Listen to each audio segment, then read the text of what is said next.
இவங்க காட்டு வழியா போயிருக்காங்க.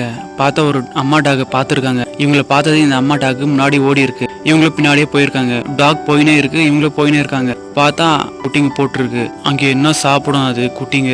அது மழை பெஞ்சா அங்கெல்லாம் இருக்க முடியாது. அங்கே போய் போட்டிருக்கு குட்டி. நல்ல வேளை இவங்க வந்தாங்க, பார்த்தாங்க. அந்த குட்டியை அம்மாவை எத்துன்னு நேராக வீட்டுக்கு வந்துட்டாங்க. பாருங்க, அங்கே அந்த குட்டிங்களை தொடிச்சு அது செக் பண்ணி தானே அப்புறம் செக் பண்ணிட்டு அதுக்கப்புறம் பாருங்க அதுக்கு பால் கொடுக்குறாங்க. இப்போ கூட வச்சுக்கினாங்க அந்த குட்டியை, அந்த அம்மா டாக்.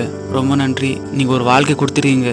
அங்கே இருந்தால் அது என்ன சாப்பிட்டு எப்படி உயிர் வாழ்ந்துருக்கோம். நீங்கள் செஞ்ச உதவிக்கு சல்யூட் உங்களுக்கு. இந்த வீடியோ நிறைய ஷேர் பண்ணுங்கள், லைக் பண்ணுங்கள், சப்ஸ்கிரைப் பண்ணுங்கள். ஃபேஸ்புக்கில் பார்க்குறீங்கன்னா ஃபாலோ பண்ணுங்கள்.